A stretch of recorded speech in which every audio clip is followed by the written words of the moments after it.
Hi everyone, welcome back to the Shop Flaw. Hi everybody.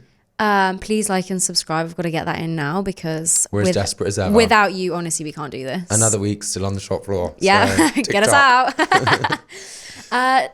This week we will be talking about renting houses, paying for mortgages. Not that either of us can afford it. The rental market. I mean, Rightmove has a hold on my soul at the moment. Following on from the heaviness of the job market episode last week, and we're right into the struggles of the rental and housing market. Two quite heavy subjects, so bear with us, guys, but I think we need to be talking about this. Yeah. At the moment, my lease runs up in December. I would like to move because I've been living in a flat with black mould. Oh. My new best friend. It sounds like a kind of rock band, black mould, but it's a reality. It's living in my lungs. It's living rent free. It's the only thing in London living rent free. In your lungs. It's not funny because it's quite terrifying. You read in the paper about, young kids dying from... do you know what? I've noticed fatigue, things like that. And it's bad enough, like, when I wasn't working, actually, when I first got back and I couldn't find a job, as we've spoken about. God, I got so ill so quickly all the time. Really? Yeah. I really got ill. And now I'm at work because luckily I'm out of the house most of the time. Viewers, and listeners, I've got some insight. I've been to Jasmine's hovel, and indeed it is a basement flat, which many flats in London are. It's really nice, but you've had issues since you moved in, and it's costing you a small fortune. They've painted, well, like any flat in London, they've painted over it all, so it's only started to come through a few months into where we were living there, and we're like, oh my God, signed a year lease, The rental market's been crazy. We've been trying to move for so long. We cannot find anything less than without mould. Like, it's like the mould is the added benefit they add on Rightmove. They're like, this flat comes with an ensuite bathroom and luckily black mould. It's like everyone expects it. It's the equivalent to an on-site sauna or something. Yeah. With black mould. Comes with reishi complimentary mushrooms. Black mould. They think it's like a herbal remedy. Yeah. And but you know what really shocked me? Because since 2017, I've kind of been living with friends or, living in friends' houses. Whenever I've rented, my own tenancy, has always been a rolling contract. So after the year of the tenancy, it just became a rolling contract. There was no rent increase. You told me that those days are totally gone now. Yeah. Because especially in London, and I think it's all major cities in the UK, they know you're replaceable.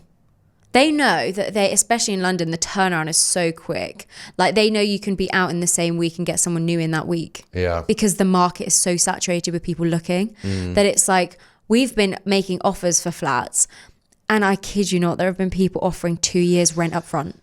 2 years rent up front, but also we invite offers over 2,500 a month. And it's now people are bidding, Yeah. It's like, we're not buying the property. That's known, offers over was always if you were putting in an offer to buy a property. Now it's happening in rental in London. All the time. And we're getting just outbid because people and I'm not kidding you, they are paying so much money for these places, literal shitholes. To give people, our listeners, a kind of some insight into, and it's happening across the country, that increases in rental prices. But so for average, what would you say a room in a house share average in London now? 1,000 to 1,200 in a room share, even with strangers you don't know. Yeah, with strangers, and not a great. No ensuite. Often definitely no ensuite. No. Shared bathroom. Yeah. And invariably no outdoor space. Yeah, exactly. For a very basic one bed, we're talking 2,100 plus. Yeah. That sounds about right, doesn't it? Yeah. My friend lives in Hackney, who actually I met working at Harvey Nichols in Knightsbridge. Yeah. And we're still really good friends. She lives in a flat, in a block of like an old Victorian mansion block. Yeah. Not a mansion. That's just what they call them. It's, Haunted Victorian mansion. Flat living, apartment living. Yeah, I know the ones. So the flat directly below her was being refurbished. And I'm looking for somewhere to live, guys. she was like, look at that. I was like, how much are you paying? She's like, I pay 1,300. She's probably like, it's probably about 15 now. So I called the landlord. I was like, I'm interested in the flat below my friend. How much is it on for? 2,000. No. And For exactly the same flat, the same footprint, identical. they know you can get the money for it. It was listed on the Monday. The agency said it went on the same day. Right, I've got a story like this. Because I refresh like Rightmove everything every single morning because I've been looking for ages. It's like an addiction. It is. It's like I'm on every single site. I have all my saved searches, and I had one, and I found this flat. And it was actually, I found it on Spare Room. Someone wanted a lease takeover, which I thought was perfect because it meant I could get out of my mouldy flat into a flat that was cleaner before finding a more permanent place. And I was messaging on Spare Room. I was messaging on Rightmove. I rang up, booked a viewing with someone from Foxtons. They went, yeah, come in tomorrow, because I had a day off. Come in tomorrow at this time. I was waiting for a confirmation email for a couple of hours. And I was like, God, it hasn't come through yet. So just to make sure, I'll call up. I ring them up. Hi, I just want to confirm the viewing you booked with me. He goes, oh, actually, we've had a blind offer and we've now taken the property off the market and someone's already got it. I kid you not, 3 hours. So I wrote a scathing review.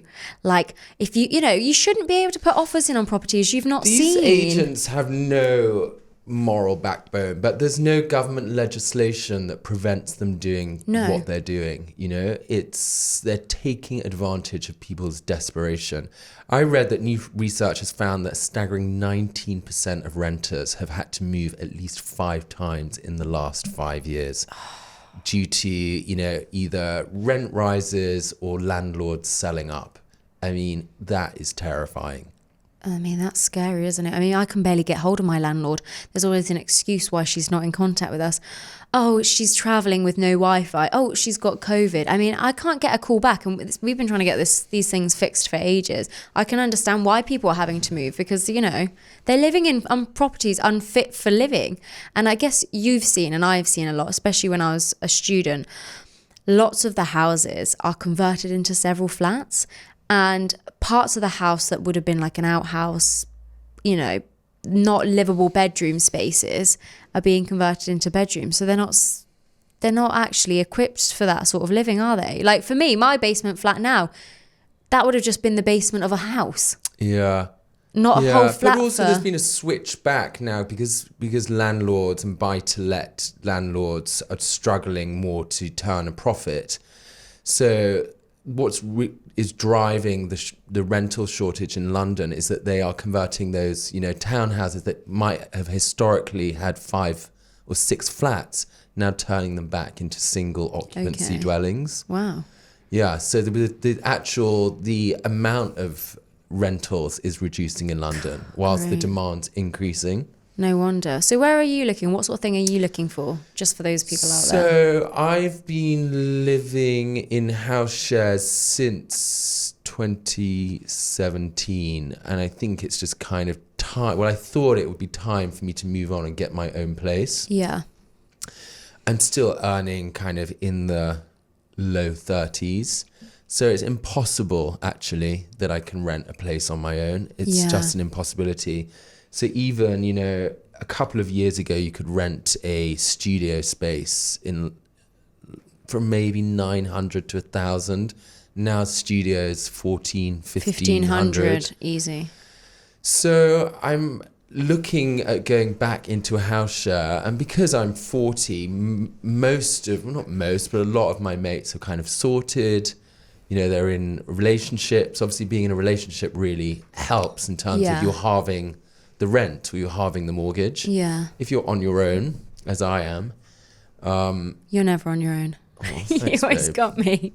It's tough. So I think I probably will end up in a house share. And trying to save whilst working on the shop floor in retail is tough. I do save a tiny amount, but not much towards a deposit for a house. Yeah. But I'll be honest, in the last year, I have had to dip into my ISA because things have been really tough and things are so much more expensive. I totally agree. And actually, I live with my partner.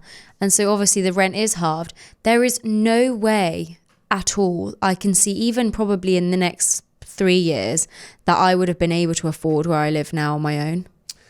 And that's scary because it's sort of, I'm sure for a lot of people, they're relying on their relationship to sort of help with their living situation. Do you not think that that's often what keeps, Keeps people together? No, but also it's what keeps people in the jobs that they're in. It kind of certainly, I've found, when I'm thinking about moving on from a retail gig, that I'm kind of nervous. I need to be sure that I have enough income coming in to cover all my expenses.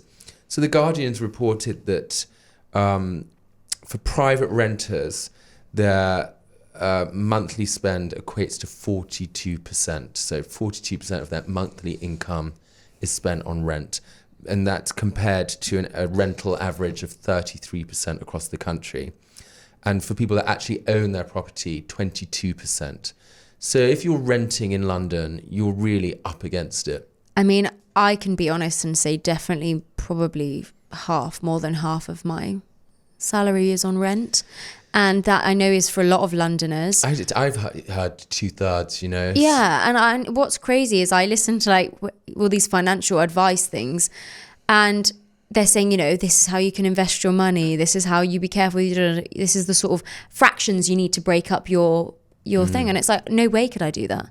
I mean, my rent is a massive hit. And it's also what's allowing me to be in a city that has opportunities to work whilst I'm not getting them. But you know what I mean? It's like, it's swings and roundabouts. I can't afford to not rent. This is the tragedy of so often about retail and working in retail, the way that retailers are quite comfortable for their employees to never be able to afford to do these things. Yeah. To never be able to put one foot onto the property ladder. Because if you're paying a salary in London of £30,000, you're not going to be able to buy a property. No. You might be able to get help to buy, but you'd struggle to buy a garage for... I know, sometimes I see listings for literal spaces, just little garage 100. spaces, and I'm thinking, could I convert it? 100,000. I'm like, how could I make that a livable space? Like tiny homes. Yeah, but I think I was having a conversation actually with the current shop that I work. I said that the owner is an interior designer. And we had this conversation about there isn't the physical space in London. Obviously the government aren't building enough houses. Yeah. This demand is outstripping supply. Yeah. But I do think we need to kind of shift our focus to smaller living, more kind of studio living that you see in Paris and New York. Yeah. Young people aren't asking for huge apartments. They just want a space that they can call home with a desk, with a bed, with a bathroom. A lot of people don't use their kitchen very often. But spaces that work for people and are affordable. But the difference between here and, say, New York, right, is like you've just said, they don't use their kitchen very often. Because actually eating out in New York is a lot cheaper than eating out here. But like in a sense of... it's easier to pick up food outside of the work. Like for me, my kitchen I want a nice kitchen that works because I cook. Because if I don't cook, I can't afford a meal deal for lunch next day. Like that is important. I understand the small living of space, but also I think the effects that has on mental health. Like I grew up not in a city. I grew up more rurally. And when I moved to London, I found a huge effect on my well-being just because I was so confined. And it was like nature. Overwhelming for me. And I think everyone deserves that. And I'm lucky because I live by a park. But some of these flats I see in the dead centre of London, like basically have no working hot water. And it's just a cardboard box. One of the most for out people. of touch comments I heard when I was discussing people struggling with the cost of living crisis was, young people should start growing their own fruit and veg in the garden. That would be a solution. I'm like, what garden? Yeah, who's got a garden? We don't even have a balcony. Yeah. Some people don't have a window in a basement flat. Yeah. Like what garden are we talking about here? There's a real kind of gulf in terms of what some people think the situation is like to what it actually is like living in it. I mean, could you imagine you've got like a little mini garden in your living room? Like you've got soil on the floor just to grow. Who is this black person? Mould, that is the garden. Oh, yeah. The black mould garden. I do have it, but it's not quite edible. That's bonkers. No, and I think I actually really want to know like what it's like for the rest of the UK. I think for you and I, obviously London is one of those places where everyone expects it to be incredibly expensive. And it's like people always say, no one can afford New York, no one can afford London, we all just try. And I don't think that is actually the representation of what's happening right now. It's not that we're all like, oh, it's just expensive. Like, no, it's unaffordably. Yeah, I mean, that's right. I just say that to you. You know, Fran Lebowitz, she made that comment about living in New York. She was like, no one can afford to live in New York, but we do. Yeah. We make it work. And you do make it work, but at what cost? Expense, Oh, you know? the cost on your health is insane. Yeah, the mental health implications, I think, are huge. And why shouldn't we be able to live in London? You know, when people say, you know, oh, well, why don't live there then? Why shouldn't, you know, people be able to live in London? It's even worse if you're from London, you know, neither of us are. You know, I've got friends that have lived in the same area for years and they're looking at renting, you know, they're moving out from their parents, they're looking at renting or buying. They're like, it's just sad that I can't live in the area that I've spent my entire life in and where my family are. And where close to all my friends and family that I've known forever. Yeah. And, you know, that's why communities aren't being fostered anymore, because those places where everyone's interconnected, they're outbid by the person with the biggest wallet, basically. You know, those are the people going in there now who can afford it. And yeah, and I mean, that's what's killing creativity in London. You know, I think invariably young creatives start out broke, but it's that creative energy that fuels a city like London, like New York, that gives it the edge. You know, London has always had an edge because of its creativity, that the music scene, the art scene, the fashion scene. Yeah. That doesn't start with young people with money. You know, they need cheap places to rent, you know, affordable housing, you know, jobs where they can afford to spend time in a studio working on their craft, you know? Yeah. And that is dying, you know, and I think London is becoming this quite homogenized city, like you were saying, where it's for the wealthy. Yeah. And I also read something as well that was talking about, because I went to art school and there's a lot of conversation about the working class in creative industries, right? So some of the most successful and innovative creative people are from very low income backgrounds. You know, we're thinking like the Alexander McQueens, you know, people that have come in and they're not necessarily from this privileged background. And they were living in these huge warehouses, like you see in the films, kind of, you know, not illegally, but, you know, they had very low rent. They could afford to not work very many hours and just hone in on their craft and get really good at what they can do. And like you say, that's not happening anymore because the wealth of information, people are monetizing space like there's no tomorrow. Yeah, there are no squatting rights anymore. No way. So those days are gone. I mean, look at pop-up shops. Even you and I have been exploring that. No one, even there's companies that won't even leave shops empty for a few days. They know they can monetize that. So there's going to be no free spaces anymore for people and to also, use. you know, even down to, you know, historically people would have been like, I'll rent out my spare room. Now they're renting it on Airbnb because they know they can earn more money. But I mean, there are, I suppose, some opportunities. Like I did, what's it called? I was a live-in guardian. Did you do that? Point. Wow. Yeah. So I had moved out of my flat that I was renting on Portobello. Then I that was $1,200 for a 2-bed, but it wasn't a 2-bed. It was a 1-bed with a living room converted into a bedroom. Yeah, and that's what so many Londoners do. So we had no living room. I was in the bedroom, and my mate lived in the living room. And we had no living room. That's kind of the norm, isn't it? Yeah.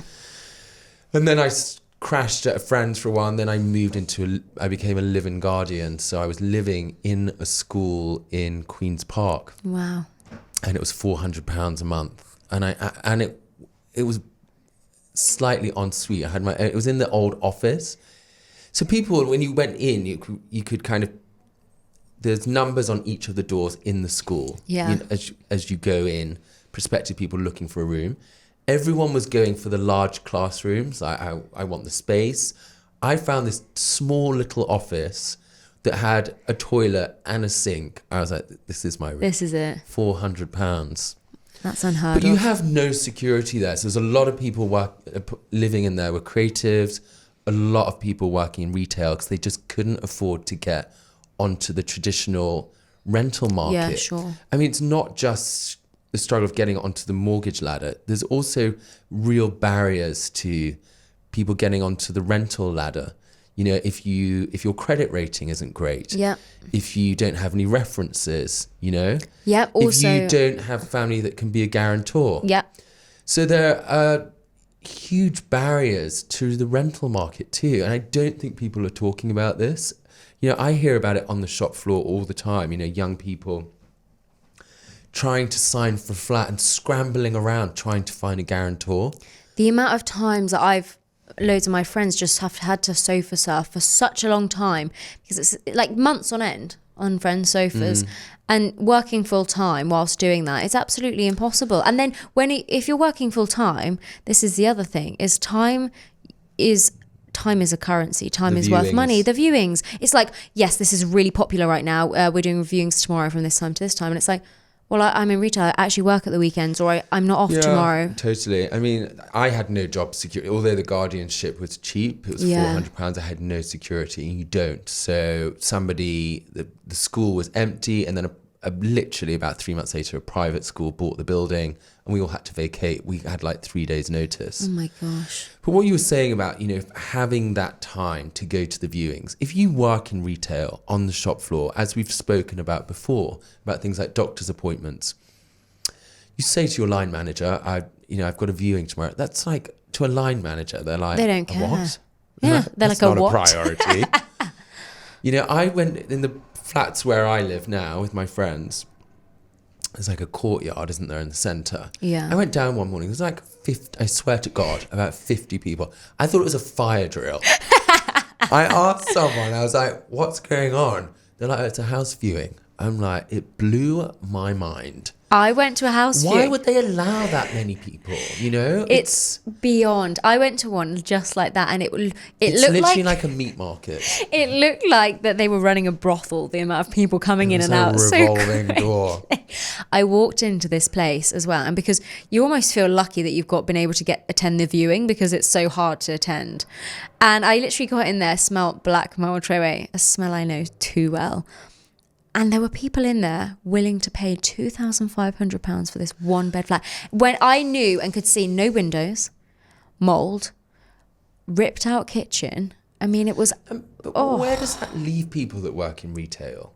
You know, well, if that's who people... No, and that will pay this money. You're on £10.50 an hour, or you're on the minimum wage, and there's 50 prospective people looking for this flat. They're going to look at your application, look at your salary, and then be like, no, it's going to say no. Yeah.